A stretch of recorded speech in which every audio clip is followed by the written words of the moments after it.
तो महाराज जी ने भी बड़ी अच्छी तरह जो है ब्रह्म विद्या के बारे में धीरे धीरे रे मना धीरे धीरे सब कुछ होए, सहज पके सो मीठा होए।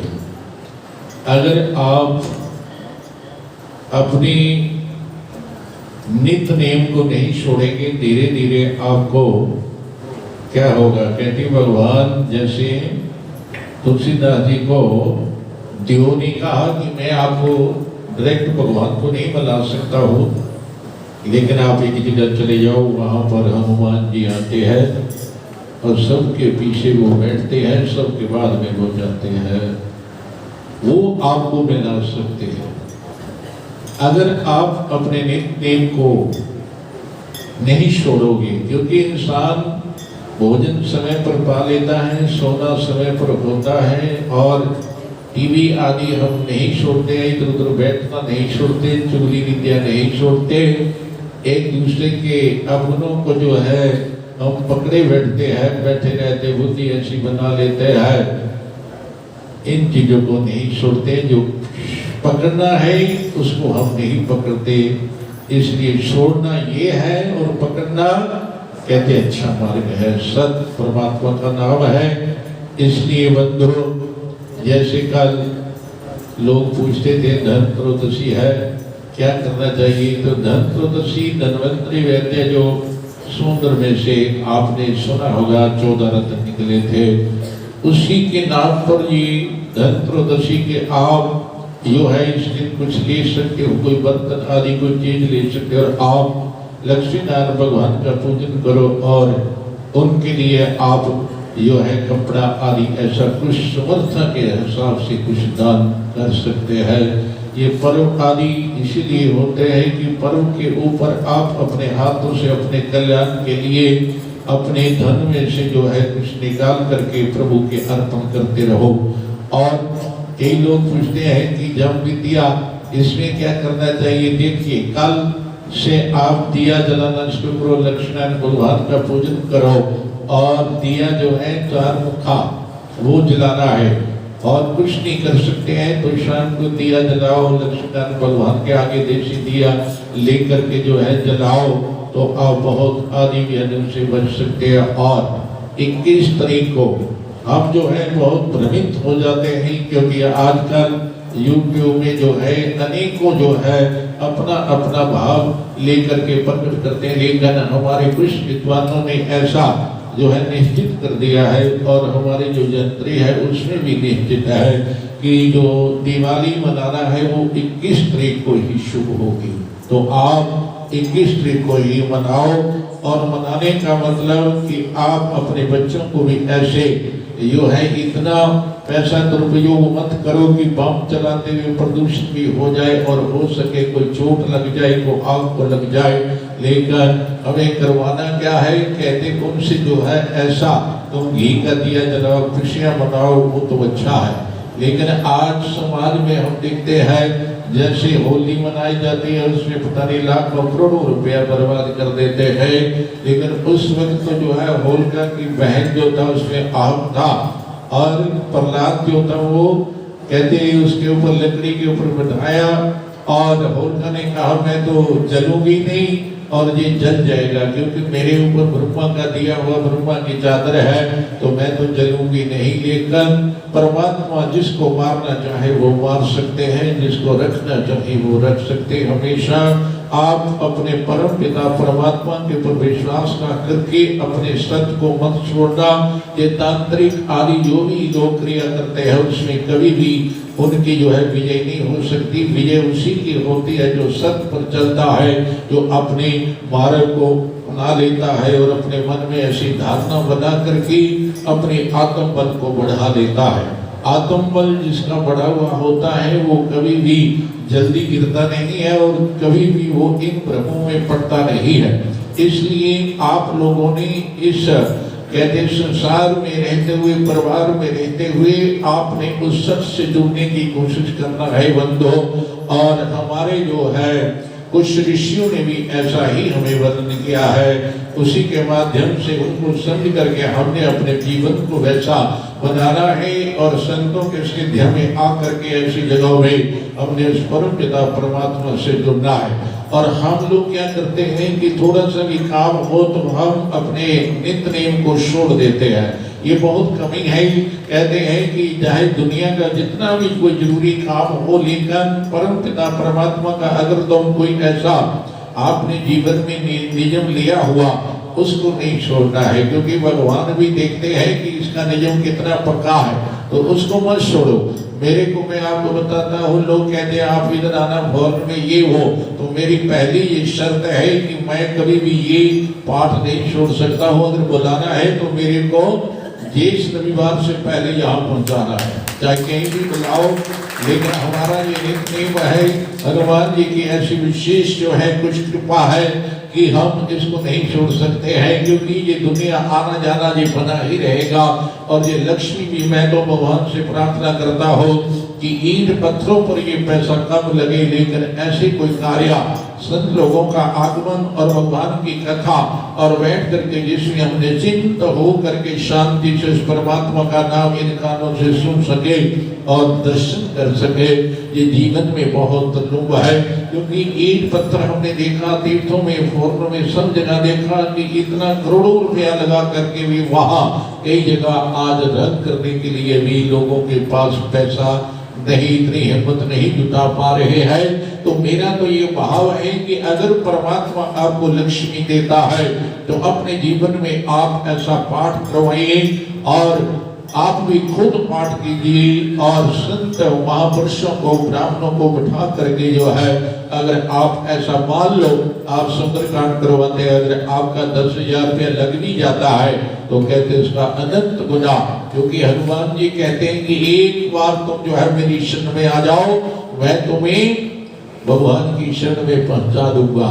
अगर आप ऐसा कुछ नियम और आप ऐसा नियम लेते हैं कि अपनी लक्ष्मी में से निकाल करके हम जो है हनुमान जी के चरणों में कुछ ऐसा जो है सेवा करने कार्य करना है, तो आपका अनंत गुना हो जाएगा। इसलिए संत ने कहा है, आज्ञा मानो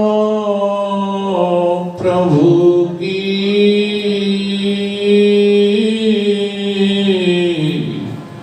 तन मन होए खुशाल, तुलसी जीवन जग में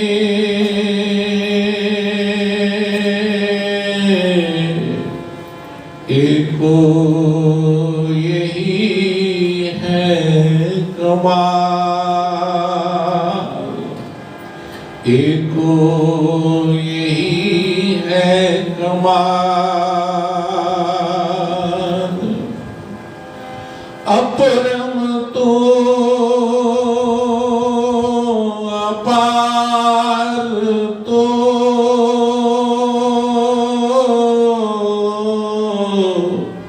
तुम्ही सर्व का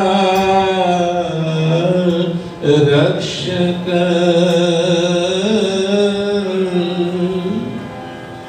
तू ही रक्षा कर,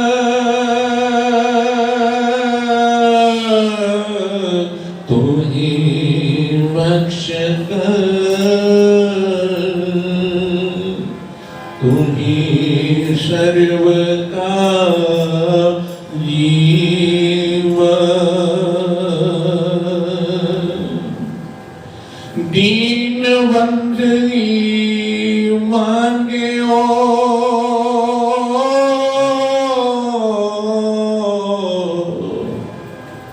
दीन बंदगी मांगियो, दीन दयाल से नीता, श्वास श्वास सिमरन करो, श्वास श्वास सिमरन करो, लागे प्रेम परीता, लागे प्रेम विपरीता कला कलेश संकट जाए, कला कलेश संकट जाए, आनंद मंगल होए, आनंद मंगल होए। प्रभु अपना सिमरन करो,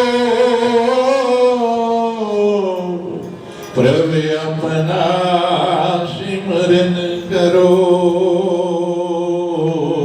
व्यादना व्यापे कोई, व्यादना व्यापे कोई। बारंबार मन में धरो, बारंबार मन में धरो, सच्चा प्रभु अनूप, इसका सिमरन सार सुनो गुनी मुनि भूपा, सुनो गुनी मुनि भूपा। तू परमेश्वर परम अपार, तो परमेश्वर परम अपार, नित्य आनंद की खान, नित्य आनंद की खान।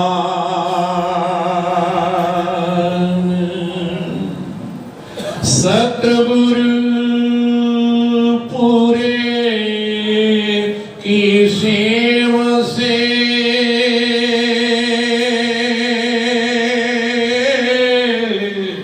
सतगुरु पूरे की सेवा से घट में लो पहचान, घट में लो पहचान। अंतर्गत सिमरन करो, शब्द ब्रह्म आनाद, अंतर्गत सिमरन करो, शब्द ब्रह्म अनाद। सुरति शब्द के मेल से नित्य रमेश वाद, नित्य रमेश वाद। क्षमा गरीबी प्रार्थना करो भगवान से, क्षमा गरीबी दीनता दीजो मुझको देवा, क्षमा गरीबी दीनता दीजो मुझको देवा। तुलसीदास करे ये बेनती, तुलसीदास दास करे ये विनती, पल विसरे न तुमरी सेवा, पल विसरे न तुमरी सेवा।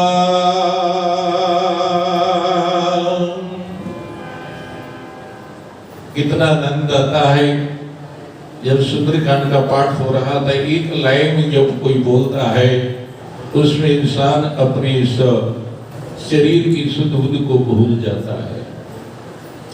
उस वक्त भी लगता है कि हम आज जिसको स्वर्ग वो भी कुछ नहीं है, क्योंकि कहते तात स्वर्ग है, अब स्वर्ग सुधा धरिए तुला एक अंग है। जो सत्संग में आनंद आपको मिल सकता है, जो महापुरुषों की शरण में, जो सदगुरु की शरण में जो आनंद आप ले सकते हैं, वो आपको किसी भी जगह नहीं मिल सकता है। क्योंकि इंसान अपने देह की शुद्ध बुद्ध को भूल जाता है, इस संसार को विसार देता है। संसार में होते हुए भी तुम अगर ऐसी बनकर के परमात्मा का सिमरन निकालों से स्मरण करते हो तो कहते शरीर की भी शुद्ध और बुद्ध नहीं रहेगी। और मैं आपको ये कोई ऐसा वो नहीं है कि एक मैं बड़ी बात कर रहा हूँ, मेरे को इतना आनंद आता है कि मैं ऐसे शाम तक बैठा रहूंगा, क्योंकि आप लोगों को बार बार उठना पड़ता है। परमात्मा के नाम में साधना में जब जीव डूब जाता है, जब वहां मन लग जाता है, इसी को कहते समाधि। वो अपने शरीर के शुद्ध बुद्ध को, उसको अंदर से आनंद वो मिलना शुरू हो जाता है, क्योंकि तुम खुद ही आनंद स्वरूप हो। यह संसार के विषयों से हट करके तुम ऐसा समय निकालते हो और परम पिता परमात्मा के ऐसा देव स्थान या किसी ऐसी जगह में आकर के तुम परमात्मा का पूजन करते हो। उस वक्त भी सुबह इसीलिए कहा कि हे जीव तुम ब्रह्म मुहूर्त में उठ करके अपने घर से कुछ समय निकाल करके किसी धार्मिक स्थान में जाकर के पूजन करो। क्यों? जब तुम शंकर भगवान का भी पूजन करते, कई लोग ऐसा हमारे इस थोड़ा संस्कार में अनेकों प्रकार के लोग जो है अपने अपने बुद्धि के हिसाब से बोलते हैं कि स्त्री को ऐसा जल नहीं चढ़ाना चाहिए, लेकिन मैं नहीं मानता हो। क्यों? जब तुम पूजा करते हो उस वक्त तुम बोल सकते हो गुरु ब्रह्मा गुरु विष्णु गुरु देवो महेश्वरा। आप गुरु को ब्रह्मा भी मानते हैं और विष्णु भी मानते हैं और परमेश्वर महेश्वर भी मानते हैं। तो अगर आप ऐसा बोल करके भी शंकर भगवान की पूजा करते हैं तो वो सफल हो जाएगी। वहां पर स्त्री और पुरुष का कोई भेद नहीं, भगवान नहीं दिखते हैं, भगवान आपके मन को दिखते हैं और आप कहीं से भी ज्ञान ले सकते हो। और अभी महाराज जी कुछ कहीं के बारे में प्रसंग चल रहा था तो मेरे को भी ऐसा याद आता है। बैठे हुए राम जी सीता जी और कहीं वहां आती है और आकर के वो जो है राम जी को उस दिल दिल में प्रणाम करती है। तो भी जब कभी किसी ऐसी जगह जाओ संत महापुरुषों की शरण में, तो वहां जाकर के अगर कोई वो अपनी साधना में बैठे हुए तो तुम दिल दिल से प्रणाम करो। परमात्मा अंतर्यामी है, वो आपके भाव को जानते हैं कि आप किस भाव से देव स्थान में आए हो, तुम किस भाव से अपने सदगुरु की शरण में आए हो, आपको वही फल मिल रहा है। आज कहीं भी जो है अपने कुछ ऐसा जीव को जब समय निकल जाता है, एहसास होता है अपने जीवन का कि मेरे से कुछ गलतियां हुई है, वही इंसान अच्छा है जो गलती करने के बाद अपने को ऐसा एहसास दिलाता है कि मेरे से कुछ ऐसा हुआ और मेरे को उसका प्रायश्चित करना ही चाहिए। हमारे ऐसा शास्त्रों में अलग अलग तरीकों से समझाया, दृष्टांतों से समझाया कि कलयुग के जो जीव होंगे ये इतना जल्दी समझ नहीं सकेंगे, इसीलिए हमारे जो वेद है उनका आगे आगे फिर जो है बहुत आसान तरीके से वर्णन किया गया है। इसीलिए संत लोग कहते हैं कि आप अपने जीवन में अपने घर में गीता को रखो, रामायण जी को रखो और गीता का अध्ययन करो, कुछ थोड़ा थोड़ा उसको पढ़ो। अगर संस्कृत नहीं पढ़ सकते हो तो आप हिंदी में ही पढ़ो और रामायण को पढ़ो हनुमान चालीसा को पढ़ो, आपका धीरे धीरे आपका बल, आपको बुद्धि, आपको विद्या, आपको सब कुछ मिलेगा। संत लोगों के पास कुछ भी नहीं और सब कुछ होता है। क्यों?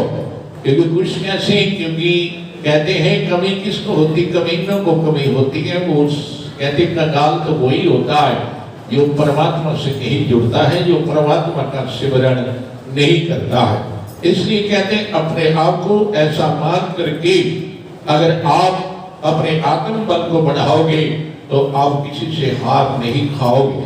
कहते हैं कि इंदौर की महारानी आपने सुना होगा, अहल्या भाई, और उसका पति, पानीपत की लड़ाई जब हुई थी पानीपत में, उस वक्त उसका पति वहां शरीर छोड़ गया। अब जो है रानी ने अपने राज को संभाला। ऐसे तुम भी इस जीवन में कई घटना घटती है, क्योंकि ये परमात्मा ने आपके कर्मों के अनुसार इस संसार को रचा हुआ है। समय पर जीव आता है, समय पर चले जाता है। हम किसी को अपने मन से बुला नहीं सकते और किसी को भेज नहीं सकते हैं। मौत और जन्म जी किसी के हाथ में नहीं है। हमने अपने आप को ऐसा बना करके उस परमात्मा की शरण में अपने आत्म बल को बढ़ाना है और अपने ममत्व को, इस मोह को कम करना है। जो भी आया है ये अपने कर्मों को लेकर के आया है। वो आपका बच्चा, आपका कोई कर्जा होगा, आपने उसका देना होगा। कई बार एक बेटा पिता बन करके रहता है क्योंकि आपको उसके प्रति आसक्ति होती है और आप उसकी हर बात मानते हैं। तो यही मानना पड़ेगा कि आपने पूर्व जन्म में उसका कोई कर्जा आपने देना होगा। धन्य ऐसे लोग जो इन बातों में ना आकर के अपने कर्तव्यों का पालन करते हुए अपने लक्ष्य के लिए अग्रसर होते हैं। कि तेरा लक्ष्य क्या है? मेरा लक्ष्य उसकी प्राप्ति है, मेरा लक्ष्य अपने उस आनंद को खोजना है, मेरा लक्ष्य उस तत्व की प्राप्ति करना है।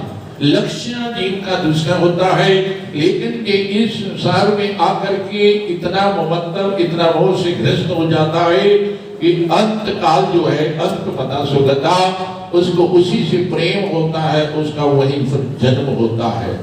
जैसा उसका कर्म होता है वैसा ही जन्म होता है। अगर मकान की इच्छा से तुम जो हर समय मकान कोठी का चिंतन करते मर जाओगे तो कहते शिवकरी बन करके आपको वही चिपकना पड़ेगा। अंत काले में मावे स्वर्ण मुक्ता करेवरम।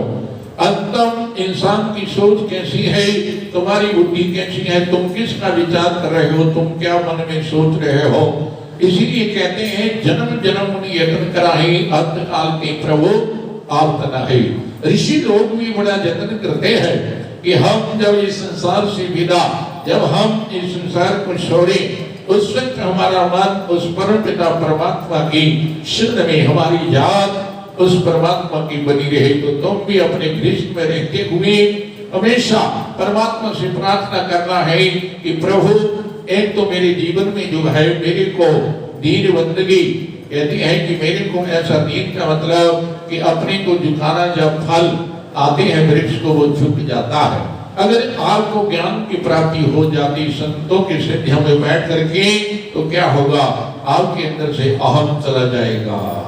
आप सबके अंदर उस परमात्मा को देखते हुए अपना व्यवहार करोगे, कर्तव्यों का पालन करोगे तो आपका गृहस्थ में रहते हुए भी आपका कल्याण हो जाएगा।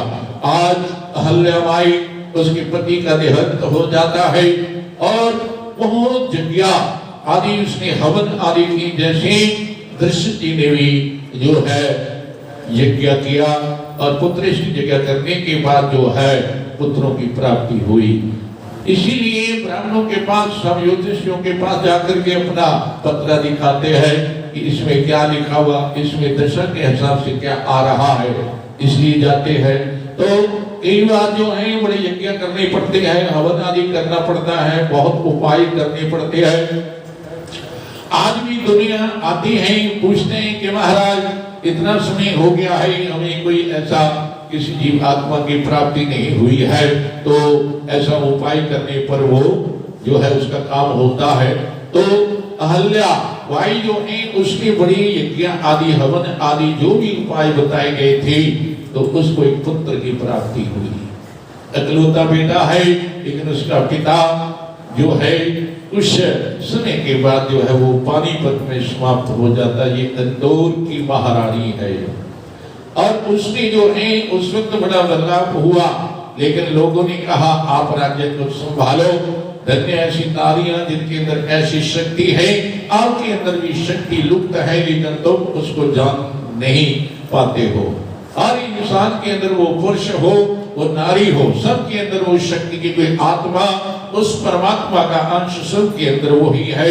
लेकिन हम जो है भ्रमों में पड़ करके जो है अपने सतपथ को छोड़ करके अंधेरे में जीते हैं, अज्ञानता में जीते हैं, इसलिए हम उस चीज को प्राप्त नहीं करते हैं।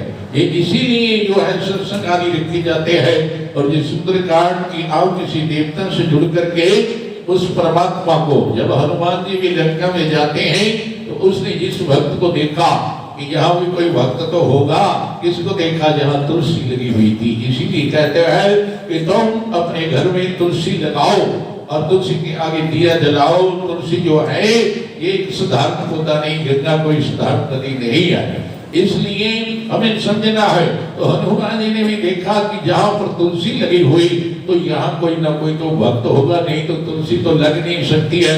किसी शराबी के घर में जाओ, शराबी तुलसी थोड़ा लगाएगा, वो तो बोतलें देखेगा, गाड़ियों में रखी होती जो पीने वाले होते हैं। तो ये हमें विचार करना है कि हम तामसी जीवन जी रहे हैं, राजसी जीवन जी रहे हैं या हम सात्विक जीवन जी रहे हैं। तो कोशिश करो किसी संत सदगुरु के सानिध्य में आकर के अपने जीवन में सात्विक गुण जो है अपने जीवन में उतारना है। अगर आपकी वृद्धि सात्विक हो जाएगी तो क्या होगा, आपका मन परमात्मा में जो है ज्यादा से ज्यादा लगेगा और आपके मन की धारणा बदल जाएगी कि संसार में जब शंकर भगवान कहते हैं कि ओ मां सुनो अपना सत हरि भजन है और जगत है सब स्वप्ना, खुद भगवान कह रहे हैं कि ये संसार एक स्वप्न की तरह है। तो बंधुओं आप भी जो है अपने जीवन में ये मत समझो कि हम सदा के लिए जहाँ बैठे रहेंगे, नहीं। कई भजन गाते हैं नारिया 2 दिन का है मेला, कहते ये मेला थोड़े दिन का ही होता है, क्योंकि इंसान अपने यौवन काल में जा कुछ वैभव में जब संपत्ति मिलती है उसमें अंधा होकर के ये अनेकों जो है गलत कार्य कर लेता है। इसीलिए कहा यहाँ संपत्ति कहा विपत्ति भी खड़ी हो जाती है। और अगर आपको परमात्मा संपत्ति देते हैं तो कहते हैं अगर संत का साथ मिल जाएगा तो आपके ऊपर विपत्तियां आ ही नहीं सकती है, क्योंकि आपका वो संपत्ति अच्छे काम में लगेगी। चाहे कहीं से भी आपको प्राप्त हो, आप सोचेंगे कि मंदिर जाना है, आज संतों के पास जाना, कुछ प्रसाद लेकर के जाएंगे, कुछ बना करके जो हम ले जाएंगे और उनको भी भोग लगाएंगे, एक भाव होता है। आप अनेकों प्रकार के पदार्थ अपने घर में बना करके अपने को और बच्चों को खिलाते हैं और कभी कभी बना करके संत महापुरुषों को भी क्या होते कि भाव होता है। अगर आप भाव से, क्योंकि बिल्ली ने कहा कि मैं भगवान को भोग जरूर लगाऊंगी, तो क्या किया, कहते वहां कुछ है तो नहीं था लेकिन भगवान ने छिलके ही खा लिए, ये भाव है। और विदुर के घर जो है वहां कोई निरंतर नहीं है, लेकिन उनकी इच्छा अंदर से थी कि मेरे घर में भगवान आए, लेकिन मैं उनको कुछ खिलाने लायक नहीं हो, मैं खिला नहीं सकता हूँ। भगवान ने दुर्योधन के 56 प्रकार के बने हुए जो है व्यंजन छोड़ दिए, लेकिन जो बिना नमक से साग बना हुआ विदुरानी ने बनाया हुआ, इसलिए कहते हैं कि तुम स्त्री हो पुरुष हो, अगर आप अपने को ऐसा बना करके जो है परमात्मा के लिए भी तुम जो है पहले भोग लगाते हो, आपका बनाया हुआ जो लगा हुआ भोग उसमें से बचा हुआ वो तो अमृत बन गया। अपने बच्चों को खिलाओ, क्योंकि परमात्मा का नाम लेकर के जो तुम भोग लगाते हो, श्रीमन नारायण नारायण हरिओम हरिओम हरिओम करते हुए, उच्चारण करते हुए जो तुम भोग त्याग करते हो और वो फिर जो खाते हैं उनका मन भी बदल जाता है। आज के कई जो है अपना कुछ प्रायश्चित करने के लिए आती है, महाराज मेरे से प्रायश्चित हो गया है, मेरे से कोई पाप हुआ है, मैं गलती कर बैठी हो, आप मेरे को क्षमा कीजिए और मैं आज आपके पास आई हो, मैं आपसे प्रार्थना करती हूँ कि आप मेरे कल्याण के लिए मेरे को उपदेश दो। आप भी किसी संत महापुरुष के पास जा करके वहां प्रार्थना करना है। आप खाने के लिए कोई याचना मत करना। ये जीवन तुम्हारा दिन को खा करके रात विश्व में लिपटे रह करके व्यतीत हो जाता है। ये परमात्मा की अपार कृपा होने के बाद आपको किसी संत के पास जाने का इस समय मिलता है। ये समय बहुत कीमती होता है। वहां पर इन चीजों से हट करके हमने वहां प्रार्थना करनी है कि प्रभु मेरे को अपने जीवन में मेरे लक्ष्य के लिए मेरे को जो है क्या करना चाहिए, मेरी दिनचर्या कैसी होनी चाहिए। हम खाते रहते हैं और पीते रहते हैं और सो करके पशुओं की तरह अपनी जिंदगी जो है समाप्त कर लेते हैं। और अगर कोई ऐसा कहते हैं उठ करके परमात्मा की पूजा आदि करते हैं तो उससे भी कई द्वेष करने लग जाते हैं। कहते अरे ये तो सोता ही नहीं, सोती नहीं, ये तो चली ही रहते नहीं। धन्य हो ऐसी नारी या कोई पुरुष जो परम पिता परमात्मा के लिए अपनी निद्रा का त्याग करके समय पर ब्रह्म मुहूर्त में उठ करके पूजा करती हूँ। मैं उसको साधुवाद देता हूँ, वो कोई भी हो। आप भी अपने जीवन में नियम बनाओ कि परमात्मा का जो नाम है हम जो है सो करके जिंदगी व्यतीत न करें, क्योंकि ये जो श्वास हमारे लक्ष्य भी खरीदे नहीं जा सकते हैं। क्योंकि किसी ने कहा था कि लाल लेकर के जो है वो खेतों में बैठा हुआ वो पंछियों को उड़ाने में लगा रहा और वो लाल नदी में गिरते रहे, लेकिन एक लाल बचा हुआ उसकी पत्नी आकर के उस लाल को ले जाती, उसको भी पता नहीं कि ये लाल इतना कीमती है। उसने जाकर के घर में रखा, उसके बेटे ने लिया, ये बड़ा सुंदर लाल है, उसको छोड़ता नहीं। लेकर उसकी पत्नी ने सोचा इस लाल को बड़ा सुंदर लगता है तो किसी साग वाले को दे करके मैं भाजी लाती हूँ, साग लाती हो और हमारा काम चल जाएगा, सब्जी बन जाएगी। लेकिन जब वहां पर वो उसको लेकर के जाती है तो वहां पर एक जोहरी भी खड़ा हुआ था। अब साग वाला तो कहता है कि आप इतना साग ले लो, ये मैं लेता हूँ, मेरे को बहुत सुंदर लग रहा है, इस पत्थर से मैं तोलता रहूंगा। लेकिन जोहरी ने जब देखा कि इतना सुंदर, ये तो लाल है, ये तो बहुत कीमती है, उसने कहा अरे आप इसको क्यों देते हो इस पत्थर को, ये पत्थर मेरे को दो, मैं आपको 1 लाख रुपया देता हूँ। तो उसने सोचा अरे मैं तो इसको पत्थर ही समझी थी और इसके बदले में जो है मैं तो साग सब्जी ले रही थी, लेकिन ये क्या चीज होगी जो 1 लाख रुपया, तो वो तो बेचारे गरीब थी। और उसने कहा ठीक है, उसने 1 लाख रुपया दिया, वो कई लाख का था। लेकिन जब घर में आती है और उसका पति भी आता है तो कहते ये 1 लाख रुपया तो कहाँ से लाई है? कहती एक पत्थर लाई थी जो आपके वहां ढेर लगे हुए थे। अरे कहती एक पत्थर का 1 लाख? हाँ कहते ऐसे ऐसे हुआ। वो पछताने लगा, कहते ऐसे तो बहुत वहां पत्थर थे, मैं तो ऐसे पंछियों को उड़ाने में लगा करके नदी में फेंक दिया। धन्य हो उसको एहसास हुआ आपकी श्वास एक लाल की तरह है, इनकी बहुत कीमत है। अगर आप इस संसार की विश्व में रमन करते हुए आप इन श्वासों को इस दुनिया की चुगली निंदा में लगाते हुए अपना जीवन व्यतीत कर दोगे तो आपके लाल आपके श्वास जो बचे हुए वो फिर आपको पछताना ही पड़ेगा। जब करना था तब ना किया, बिना लोग की फंदा गुरु नानक मन हर भज अब करो तंत्र। इंसान का जब समय होता है तो वो विचार नहीं करता है, और कहते जब विचार करता है तो समय निकल जाता है। जब इंसान इस शरीर के स्वस्थ को खो देता है और शरीर रोगी हो जाता, आग व्याधियों से जो है एक ग्रस्त हो जाता और आईसीयू में पड़ा होता है, उस वक्त जो है ये दुनिया हमें पूछने आती है हम आपकी क्या सेवा कर सकते हैं, हम आपको धन दे सकते, लेकिन उस दुख से कौन छुड़ा सकता है? उस दुख से बचने के लिए आपको अपना कर्म करना है। कर्म आपका समझेगा, आपका साथ देगा, अपने जीवन में ऐसी परिस्थिति ना आए। उस परमात्मा से प्रार्थना करने की प्रभु आपने जितना कुछ दिया बहुत कुछ दिया, मेरी ये इतनी औकात नहीं, मेरी एक प्रार्थना छोटी सी मेरी अर्जी आपने स्वीकार करनी है। मैं अपने जीवन में अपना स्वस्थ जो है मेरा अगर बना रहेगा तो मैं आपका इन टांगों से चल करके इन पैरों से चल करके आपके दरबार में मैं पूजा आदि भी कर सकता हूँ और मैं आपका इस शरीर में बैठ करके चिंतन भी कर सकता हूँ। हम भी तभी बैठ सकते हैं अगर हमारा स्वस्थ ठीक है तो हम 9 घंटे भी बैठ करके आप अपनी सर्विस मैंने बाहर देखा लोग 14-14, 15-15 घंटे लगातार जो है कहते पैसे के लिए ड्यूटियां देते हैं, लेकिन जहां बैठ करके जब हम परमात्मा का गुणगान करने लगते हैं, सुंदरकांड का पाठ करने लगते हैं, हनुमान चालीसा का पाठ करने लगते हैं, गीता का ध्यान करने लगते हैं, या घर में रामायण का जो है तुम सुधाई करते हो, उसमें जो है ऐसे ऐसे ही करते रहते हैं। क्यों? आपको डर नहीं है, आपके अंदर वो रुचि नहीं है। इसलिए परमात्मा से प्रार्थना करना है कि प्रभु मेरा मन ऐसा आप बना सकते हो, आप ही तो इस संसार को चलाने वाले हैं, क्योंकि संसार आपके हाथों में और मैं आपके हाथ में हूँ। संसार आपके हाथ में है और इतना ही अंतर है, प्रभु तुम नारायण हो और मैं तो नर हूँ, मैं तो आपके हाथ में हूँ। आप क्या नहीं कर सकते हो, लेकिन तुम जब भजन करते हो, जब तुम साधना करते हो, उस वक्त संसार की बातों को छोड़ करके, अन्य बातों को छोड़ करके, कोई क्या बोलता, क्या करता है, क्या देखता है, इन चीजों को छोड़ करके हमने ये देखना है कि मैं अपने इस जीवन में इस समय जो चल रहा वर्तमान उसमें मैं क्या कर रहा हूँ, वो देखना है। क्योंकि हम दूसरी की बातों में उलझ करके अपने सतपथ से जो है कहते हैं, फिर हट करके हम अंधेरे में जीना शुरू कर देते हैं। आज कई माता भी प्रार्थना करती है, मेरे से जो है बहुत गलती हुआ, आज मेरे को एहसास हो रहा, तुम भी अपने जीवन में अपने को एहसास दिलाना है, मेरा 20 साल या 30 साल मेरा निकल चुका है और मैं आज तक भी ऐसा नहीं सोच सका।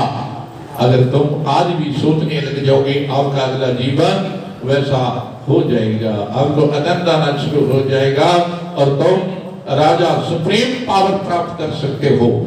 आज हमारे यहाँ जो एमएलए या प्रधान आदि, इनको सीमित शक्ति प्राप्त होती है, लेकिन ऊपर बैठा हुआ जो राष्ट्रपति होता है उसको एक विशेष शक्ति होती है।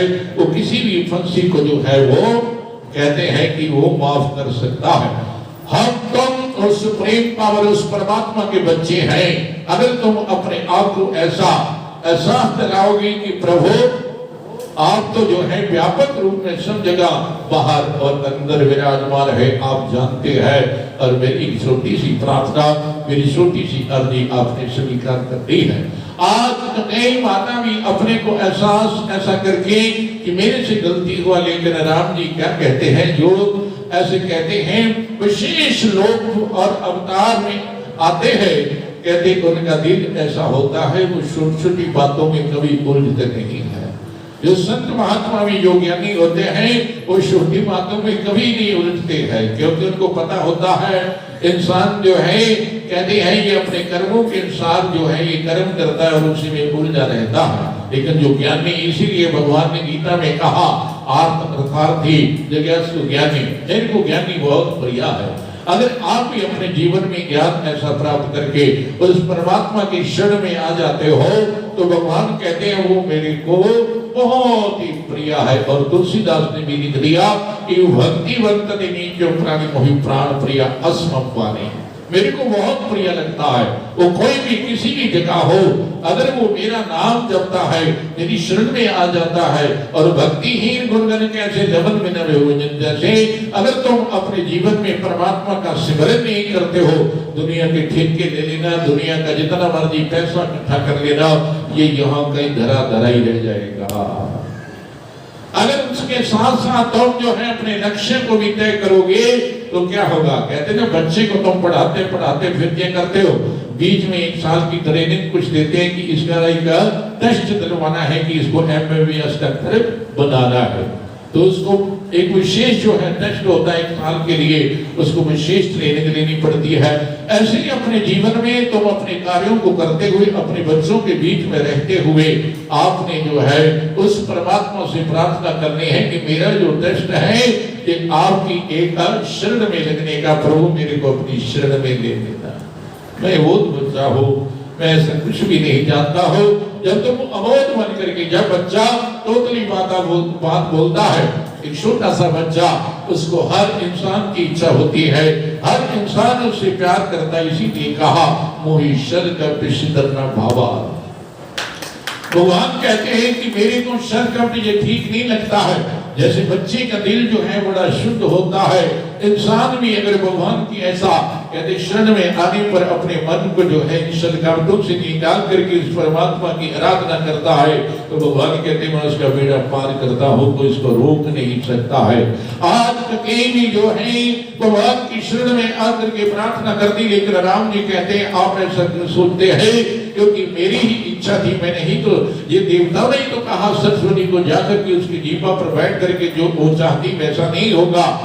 आप भी इस संसार में कहते मान सम्मान में इंसान जो है ये डूबा रहता है, और कभी कभी ऐसा भी होता है यहाँ मान वहाँ अपमान भी हो जाता, लेकिन उसको भी हमने सहन करके अपनी जीवन यात्रा करनी है, उसको रोकना नहीं है। हम भी कभी यात्रा करते थे, 30 साल मैंने भ्रमण किया, हम माउंटेन आबू जा रहे थे तो लोगों ने हमारे साथ जो अयोध्या के महात्मा थे कई, उन्होंने देख करके अपने गेट भी बंद कर लिए कि इधर ना आ जाए तो हमें चाय पिलानी पड़ेगी। ऐसे भी लोग होते हैं, लेकर हमें उनसे कोई मतलब नहीं है, बंद कर लिया क्योंकि उनकी अपनी धारणा है कि हमें इनको चाय आदि पिलाकर अंदर आ गए। संत लोग ऐसे अंदर आएंगे नहीं, लेकिन उनकी धारणा आ रही है पैदल के अंदर ही ना आ जाए तो हमें चाय आदि तो पिलाना ही पड़ेगा, क्योंकि आई हुई अतिथि का मान तो करना ही पड़ता है।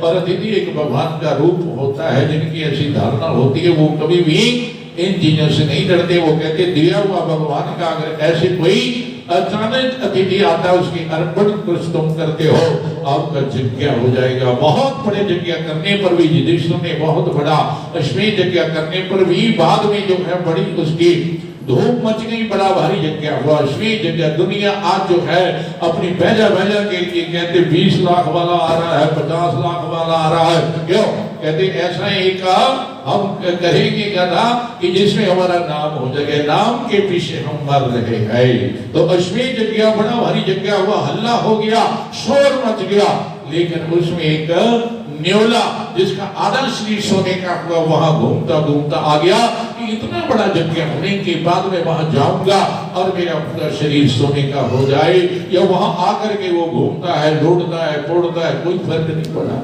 उसने कहा अरे मैं तो आपका बहुत जो है बहुत शोर हो रहा था, सब बोल में बहुत बड़ा यज्ञ किया, लेकिन मैं कुरुक्षेत्र में एक छोटा सा ब्राह्मण, और वो क्या करता था, वो अपने नित्य नियम को पूर्ण करता था, और वो एक टाइम खाता था लेकिन उसको अन्न नहीं मिला, एक कण लेकर के भी अपना वो जीवन निकालते थे पूरा। उसका पुत्र, उसकी नूह और उसकी पत्नी, तो कहते क्या हुआ, कहते एक बार जो है उनको 3 दिन भूखे हो गए हैं, और खेतों में से थोड़ा ला करके सत्तू मिला, और सत्तू बना करके जब खाने लगे तो उधर से धर्मराज उनकी परीक्षा के लिए ही तो आए हैं, और वो कहते आकर के कहते हमें बहुत भूख लगी है, बहुत भूख लगी। उन्होंने कहा अरे तो हमारे से भी ज्यादा भूखा है, तो कहते इसलिए इसको ही दे देते हैं। जब उसने भक्त ने दिया, उसकी पत्नी ने कहा ये तृप्त नहीं हुआ, महाराज मेरा हिस्सा भी लेकर के इसको आप खिलाओ, लेकिन पति मना करता है। पति का कहते फर्ज होता है स्त्री की रक्षा करना और स्त्री के लिए जो है प्रयास करना। उसने कहा मैं ऐसा नहीं करूंगा। उसने कहा नहीं महाराज, जब आपने अपना हिस्सा दे दिया तो मेरा हिस्सा भी इसको दो। या उसने कहा मेरी तृप्ति नहीं हुई है, तो लड़के ने भी कहा पुत्र सुपुत्र वही है, तो पुत्र बहुत होते हैं। कहते सुपुत्र वही है जो अपने माता पिता की आज्ञा में रह करके उनकी आज्ञा का पालन करता है। इसलिए अपने बच्चों को ऐसी शिक्षा देना है, तुम अपने मन से जो है वो ऐसा मार्ग मत अपनाना। तुम्हारे माता पिता तुम्हारे लिए 20 साल प्रयास करते हैं, 25 साल प्रयास करते हैं, उनकी आज्ञा में रह करके जो भी तुम कार्य करोगे उसमें आपको आशीर्वाद मिलेगा। संत भी कोई बनता है, पहले ऐसी रीति थी कि आपको अपनी माता से आशीर्वाद लेकर के निकलना पड़ेगा। क्यों कहते इसलिए कि माँ की आंखें आपकी भक्ति में विघ्न करती रहेंगी। इसलिए पहले ऐसा होता था कि संत बनने के लिए पहले माता को प्रणाम करके जो है वहां आज्ञा दी जाती थी, तो उसका मार्ग जो है कहते वो सत्य से परमात्मा से जुड़ता है और उसमें कोई बाधाएं नहीं आती है।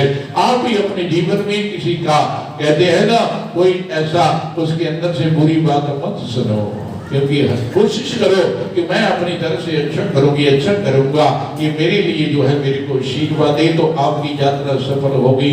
इसलिए बंधुओं ऐसा प्रयास करना। तो मैं आपको सुना रहा था और आप भी कहते हैं कि कई को आप ऐसा क्यों सोचते हो, वो तो मेरी इच्छा थी। सरस्वती ने आकर के आपकी जीवा पर बैठ करके ऐसा आपको जो है कहा दिया, तब हुआ। कहते नहीं महाराज, मेरे को ऐसा लग रहा है कि मेरे से जो है गलती हुई है। तो उन्होंने कहा ठीक है, अगर आपको ऐसा लगता है, लक्ष्मण को बुला करके कहा, लक्ष्मण आप इसको जो है सुबह वहां सरयू तट पर ले जाना है और वहां पर जो भेड़ें हैं वो इनको उपदेश करेगी। अब सोचने लगे गए अपने मन में कि राम जी क्या बोल रहे हैं, इस सरयू तट पर जाकर के यहाँ भेड़े हैं, वहां भेड़े इनको उपदेश करेंगी। सोच करके लेकिन कहा इसमें भी कोई अच्छा होगा, इसलिए राम जी बोल रहे हैं। लक्ष्मण जी लेकर के भक्त को साथ में और दासियों को साथ में लेकर के पालकी में बिठा करके सरयू तट पर चले जाते हैं और वहां पर भेड़े जो है बैठी हुई है और भेड़े क्या बोल रही हैं। और सोचने लगे कि कहीं ये कारण क्या है, मेरे को यहाँ क्यों भेजा, मैं इन भेड़ों से क्या सीखूंगी। लेकिन उसने कहा कोई इसमें रहस्य होगा, ऐसा हो ही नहीं सकता है, राम जी ऐसा कर नहीं सकते थे, लेकिन इसमें कोई रहस्य होगा। जब तुम भी कहीं यात्रा करते हो, तुम किसी तीर्थ पर जाते हो, तुम किसी आश्रम में जाते हो, वहां आपने जो है सीखने की कोशिश करना है कि अब गुण नहीं लेना है, वहां से गुण लेना है कि यहाँ अच्छी चीज क्या है, अच्छा काम क्या होता है, उसको लेकर के अपने जीवन में उतारना, आपका आना सफल हो जाएगा। लेकिन इंसान अच्छी गुणों को धारण नहीं करता है।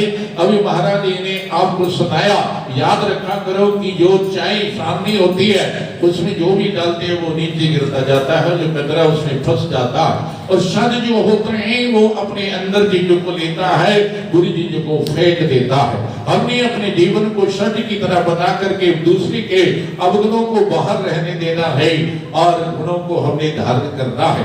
ऐसी जगहों में इसीलिए कहा संत समागम हरि कथा तुलसी दुल्लु तो सुधर और लक्ष्मी ये तो पापी के घर भी होए। और सत्संगति दुर्लभ संसारा निमिष धनवरी एक बारा, कहती ऐसा संग मिलना ये आपके जीवन का कोई पुण्य होगा, हमारे भी कोई ऐसा पुण्य होगा कि हमें ब्राह्मण और संत भक्तों का दर्शन होता है और मेरे मन में बड़ी प्रसन्नता होती है। प्रभु अगर पैसा हो तो ऐसे काम में उसको लगा देना, आपने प्रेरणा करनी है। इसको रख करके हम क्या करेंगे, जब जाना है तो जाना है, जब कुछ मिलना है तो मिलना है। लेकिन तुम जो मिला हुआ उसको जो है आप अच्छे काम में लगाते रहोगे, आगे के लिए आपको कोई कमी आने वाली नहीं है। यही तो परमात्मा के नाम में शक्ति है, यही तो परमात्मा की महिमा है। इसी को समझना है, जो इसको समझ जाता है वो कभी कमीनों की बात नहीं करता। जैसे कमीने होते हैं ना, हर समय रोते रहते मेरे पास कुछ नहीं, मेरे पास कुछ नहीं, क्या करूं, बैंकों में बैलेंस पड़ा हुआ है और मेरे पास कुछ नहीं, मेरे पास तेरे बेटे तेरे बच्चे जो है उसको बर्बाद करेंगे, तू रोएगा। इसलिए कहते ऐसा मत बोलो, मेरे पास बहुत कुछ है, मेरे को परमात्मा ने बहुत कुछ दिया हुआ है और मेरी यही प्रार्थना रहेगी कि प्रभु आप जो है अपने चरणों में मेरे को ले लो। तो उस वक्त जो है ये बेटी क्या बोल रही थी, मैं भी देखा इंग्लैंड में कि वहां गांव में गया तो उनके पास और कुछ नहीं तो भेड़े ही नहीं, वहां और भेड़े ही पालते हैं वो। तो भेड़े क्या बोल रही थी, भेड़े कह रही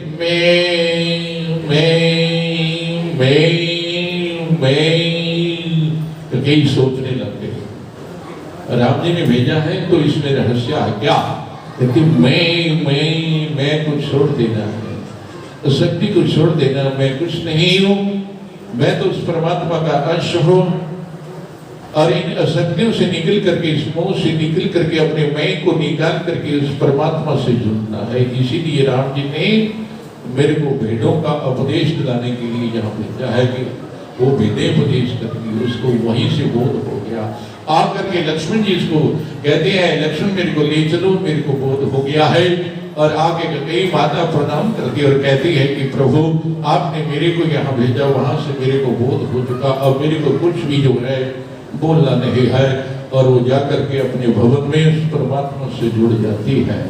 और भी प्रसंग आता, सुमित्रा भी ऐसे एक दिन जो है बैठी हुई, सीता माता और राम जी, उसने भी प्रार्थना किया कि प्रभु मेरे को आप कुछ शिक्षा दो, मेरे को आप कुछ जो है प्रवचन करो, मेरे को कुछ सिखाओ, मेरे को मार्ग बताओ।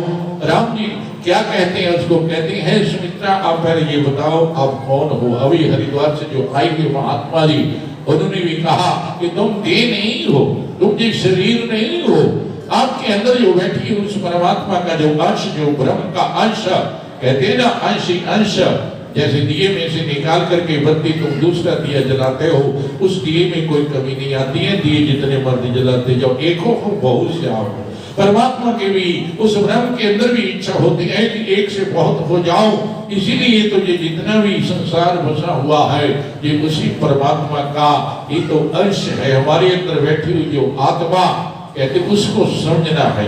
तो सुमित्रा को भी भगवान ने कहा कि आप जरा बताओ कि तुम है कौन है। उसके मन में आया कि राम जी ने ऐसा क्यों पूछा, तो उसने बैठ करके जो है अपने भवन में आकर के विचार करने लगी और सोचने लगी कि मैं राक्षसी मानुषी देवता कौन हूं मैं।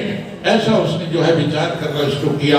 आप भी कभी बैठ करके संसार के मिथ्या बातों को छोड़ करके अगर तुम जो है ऐसा अपने मन को बना करके जो है कुछ विचार करोगे। नारद जी ने कहा नासुक विच रिश्ते नासुक सट गया, सुख है विच विचार में जवा शांति शांति पे। कौन सुखिया या कोई सुखिया दिखता नहीं है। अगर पैसे में सुखी होता तो कहते राजे महाराजे भी सुखी हो जाते। मैं आपको बीच में सुना रहा था और टाइम भी कुछ शायद हो ही न जाए, 10 मिनट लेट हो जाए तो कोई बात तो नहीं है, क्योंकि मैं आपको पानीपत का प्रसंग जो छेड़ा था, अहल्या वाली जो रानी है उसने राज को संभाला, लेकिन बंधु क्या हुआ, इकलौता बेटा समय से पहले ही उसका भी कहते हैं निधन होने वाला है। देखिए उसको उसने तैयार किया कि अब तेरा पिता तो चला गया, लेकिन तेरे को मैंने राज करवाना है। दुनिया की भी इच्छा थी, राज में जो रहते हुए लोग जो प्रजा थी उनकी भी इच्छा थी कि आप अपने लड़के को जो है राज पर राज तिलक तो इनको बैठाना है। लेकिन बंधु क्या हुआ, कुछ लोग आकर के जो है उसकी माता को ऐसा कुछ चुगली दिलाते हैं कि आपके बेटे ने कुछ ऐसा कर्म कर दिया है, अगर और किसी का बेटा होता तो आप फांसी पर उसको चढ़ा देते। आपके बच्चे ने कहते अच्छा ऐसा कार्य कर दिया।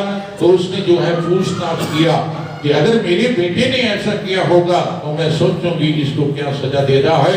जब उसने पता किया ठीक जो है कि इसने ऐसी गलती किया है, उसने ऐलान कर दिया कि आओ मेरे बच्चे को हाथी लेकर के जो है कुचला जाएगा, क्योंकि इसने गलती किया। मैं रानी हूँ, मैं प्रजा की रानी हूँ, मैं सबके जो है प्रति मेरा ऐसा भाव है, अगर कोई गलती करता है उसको सजा देना मेरा काम है। तो मेरे बेटे ने भी अगर गलती किया है, हाथी ला करके इसको मेरे सामने कुचला जाएगा, हाथी लाएगा। दुनिया बहुत रो रही है कि आप ऐसा कार्य मत करो, ऐसा करो मत करो। उसने कहा नहीं, क्योंकि मैं रानी के जो है इस वक्त रानी हूँ, इस वक्त मैं कोई साधारण स्त्री नहीं हूँ, मैं रानी राज चला रही हूँ, मेरे को न्याय करना है। तो न्याय यही होगा कि मैंने इसको सबके सामने दंड देना है। तो बंधु जब उसको कुचला गया, सब प्रजा रो रही है, लेकिन उस अहिल्या माई ने अपनी आंखों से आंसू नहीं निकाला। क्या हुआ, कहते जब जो है उसको कुचलने के बाद वो अब निधन हो जाता है, तो उसके बाद जब सब रोने सब जो है शांत हुए, तो उसने कहा अब जो है मैं अपना रानी का कर्तव्य निभा चुकी हूँ, अब मैं अपना माँ का कर्तव्य निभाऊंगी। अब क्या किया उसने, मैं अब माँ का कर्तव्य निभाऊंगी कि माँ क्या होती है। उसने अपने जो राजसी वस्त्र थे वो उस वक्त उतार दिए, राजसी वस्त्र उतार करके दूसरे वस्त्र पहने गए, और अब उसने जो है रोना आरंभ कर दिया। पहले नहीं रोई, उसने कहा माँ का जो कर्तव्य है गीता में लिखा हुआ कि आप सम बन करके इस दुनिया में जीना है और अपने जीवन में न्याय करना है। अगर कोई कुछ भी आपके साथ अन्याय होता है तो परमात्मा उसको देखता है। तो कह दी अब मैं माँ का कर्तव्य निभाऊंगी। उसी वक्त अपने वस्त्र उतार करके जो है राशि दूसरे वस्त्र पाके अब उसने रोना शुरू किया, और दुनिया भी रो रही है। और अपने बच्चे को लेकर के आज उसके लाश को माँ खुद ले जाती है, और वहां जाकर के उसने एक समाधि बनाया। आज भी जाकर के तुम देख सकते हो, मैं आपको बताऊंगा कहां पर है। और वहां जाकर के उसने गंगा के किनारे जो है उसकी समाधि, ये मेरा माँ का एक कर्तव्य है। आज भी वहां लोग मत्था टेकते। धन्य ऐसी नारियां, धन्य ऐसी शक्तियां जिनके अंदर ऐसा जो कहते हैं न्याय, क्योंकि इंसान जो है ये दूसरे के लिए तो ज्ञान दे सकता है, अगर अपने जीवन में भी तुम ऐसा बन करके अपने को बनाओगे तो तुम्हारा जीवन धन्य हो जाएगा। आज सुमित्रा भी जो है अपने महल में बैठ करके विचार करती है तो उसको ऐसा अंदर से एहसास होता है कि राम जी ने ऐसा क्यों कहा, तो उसके अंदर से उसको एहसास हुआ इसीलिए क्योंकि मैं एक देह नहीं हूँ। अगर भगवान भी अवतार लेकर के आते हैं, कई अवतार, मत्स्य अवतार, कितने अवतार हुए हैं, वामन अवतार, क्योंकि बहुत अवतार हुए हैं, तो कहते हैं भगवान भी अवतार लेकर के आते हैं, लेकिन परमात्मा कहते फिर पूर्ण रहता है। इसलिए अपने आप को उसने ऐसा विचार करने के बाद कहा अंशी अंश, मैं तो उस परमात्मा का अंश हूँ, तो मैं अपने आप को देख कैसे बोलूंगी, ना मैं मानसी हूँ, ना मैं राक्षसी हूँ, ना मैं कोई ऐसा देवता हूँ, मैं तो उस परमात्मा का अंश हूँ। उसको अपने आप का बोध हो गया। तीसरा कहते हैं आज कुशल्या माँ भी राम जी के पास आती है, कहती हुई मेरे को भी कुछ आपने, लेकर उसने कहा माँ मैं आपका बेटा के रूप में हूँ, मैं आपको उपदेश नहीं कर सकता हूँ। लेकिन लक्ष्मण को कहा कि आप जो है आप कुशल्या माता को वहां ले जाओ गौशाला में, गौशाला में जाकर के जो है वहां इनको उपदेश होगा, बछड़ी उपदेश देंगे। अब कुशल्या भी सोचती है कि ऐसा क्यों कहा, तो वहां ले जाकर के जब लक्ष्मण ले जाता है तो बछड़ी क्या करते, अहम ओम बोलते हैं ना, बछड़ा कैसा बोलता है, तुम सुनते नहीं ना हो, तुम अगर ध्यान से सुनोगे तो आपको उससे भी ज्ञान हो जाएगा। अहम मैं नहीं हूं, मैं नहीं हूं, अहम मेरा नहीं है। इसका अर्थ समझो। इसलिए माँ ने सोचा, विचार किया, अरे ये तो ये उपदेश कर रहा है, इसलिए राम जी ने मेरे को यहाँ भेजा। उसी वक्त लक्ष्मण को कहा मेरे को लेकर के चलो, मेरे को बोध हो गया। इंसान को बोध होने में देरी नहीं लगती है, लेकिन तुम अपने मन को मना करके, तो अगर आप ये चीजें देखना चाहते हो, ये बातें देखना चाहते हो, तो अनंत रामायण में पढ़ लेना। कई बार हो जाता है मन में कि महात्मा जी पता नहीं कहाँ से बोल रहे हैं, कभी सुना नहीं। अनंत रामायण लेकर के जो है उसमें वर्णन किया गया है, क्योंकि हमारी जो अनेकों रामायण, जैसे रामानंद जी ने सभी रामायण इकट्ठे करके निचोड़ निकाल करके आप जब देखते थे तो लोग बसें खड़ी कर देते थे। 9 बजे के 9:30 में कोई बस भी नहीं चलाता था कि रामायण शुरू होने वाली है। हमने तो लोगों ने टीवी खरीद लिए, लोगों के टीवी इतने बिके उसके बाद कि हमने रामायण देखना है। तो अनेकों रामायणों से लेकर के जो है उसका निचोड़ निकाल करके रामानंद सागर ने जो है आपको रामायण का कितना जो है प्रचार किया। इसलिए बंधुओं अपने जीवन में जो है आपने अपना लक्ष्य बनाना है और परमात्मा से जुड़ना है। तो अगला जो ज्येष्ठ रविवार आएगा वो 16 नवंबर आएगा। आगे का फिर जैसा भी प्रभु की इच्छा होगी। और अब जो है थोड़ा सा हम लेट हुए हैं तो मैं सभी से क्षमा याचना करता हूँ और बड़े प्रेम से जो है, कोई बात नहीं, कभी कभी जो है इंसान हॉस्पिटलों में पड़ा हुआ भी जो है रातें व्यतीत हो जाते हैं, लेकिन वहाँ ना कोई खाने का इंतजाम होता है, ना डॉक्टर होता है, तो ऐसे पड़ा रहता है, वो भी समय निकलता है। हम तो परमात्मा के इस शरण में बैठे हुए संतों के सानिध्य में उस परमात्मा के नाम का गुणगान करते हुए अपने जीवन को कहते हैं उसकी शरण में लगा रहे हैं, उसके प्रेम में जी रहे हैं। तो इससे कहते हैं अच्छा क्या होगा। इसलिए अब आपने आरती करनी है, जैसा भी अब मंडली का, क्योंकि इनका भी मेरे को बड़ा अच्छा लगता है। इस ऐसी अवस्था में ये बड़ी चाव से जो है गुणगान करते हैं। तो बंधु अब जो है आपने सबने आरती और प्रसाद लेकर के फिर बड़े प्रेम से संत महात्मा ब्राह्मणों ने जो है प्रसाद ग्रहण करना। और सभी भक्तों से मेरी प्रार्थना है कि जो भी दत्त स्वामी जैसे महात्मा लोग आए हुए हैं उनके लिए आप जरा वेचादी जो भी आगे खाने के लिए अलग लगा देना, तो बैठ करके जो है वो बड़े ही प्रेम से जो है आपका जो भाव, आपकी सेवा उसको ग्रहण करेंगे। बोलो शंकर भगवान की। अब सबने खड़े होकर के आरती